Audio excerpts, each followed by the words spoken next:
There's only so much the video world can do when somebody wins the Kentucky Derby. Be cool about it. There's a lot Dan Dry can do with it in a couple of clicks.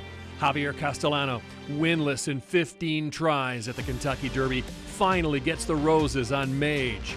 A bundle of nerves before, an explosion of ecstasy afterward.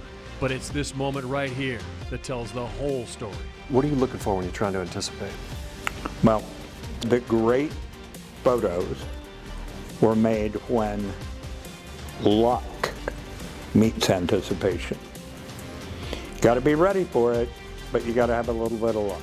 If a picture is worth 1,000 words, Dan Dry has published a library full of Kentucky Derby novels. I've got to figure out that one shot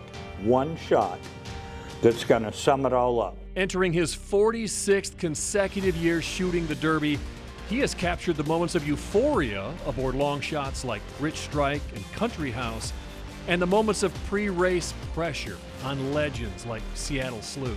That horse goes on to not only win the Derby, but win the Triple Crown. And it was my second year of photographing the Derby. I thought that was pretty darn cool. No, I'm looking for something that's compositionally interesting. We caught up with Dan Dry in 1996 when he was shooting the Derby for the first time in decades without film in his camera. You open the latch, and this is the image memory card. It holds 42 images. He embraced this new invention called the digital camera. And this is like immediate gratification because you shoot it, you download it, it's uploaded, and there it is. He has always embraced bad weather. The muddier, the better. Dan Dry is not afraid to get wet. I'm not a fan of rain, but it makes for some pretty darn good pictures. When Derby fashion clashes with a dirty track, it stirs up a storm of opportunity.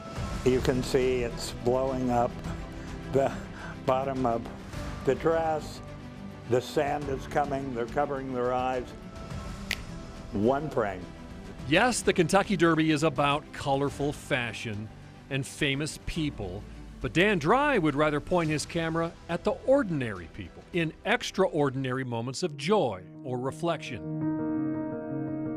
And he still reflects on that one day when photographers had no one to photograph. We called it a ghost derby because there was no derby.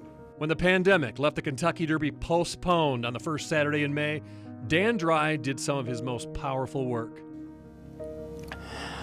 I'd be lying if I didn't fess up and tell you that yes, when I was out there shooting that day, I went up by myself and cried more than one tear. Fortunately, a few months later, Dan was back. It's like, wait, what? He shot the butts of the horses. What is he doing? Shooting the backsides of horses and the backside of the track.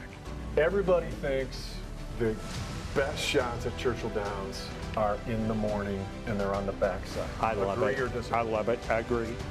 You have no earthly clue which one of those horses that you're back there with, that you're photographing, is going to change somebody's life on Derby Day. Literally change somebody's life.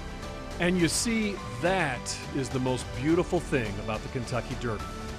It's only 2 minutes between this and this. The Derby, like photography, is where luck meets anticipation.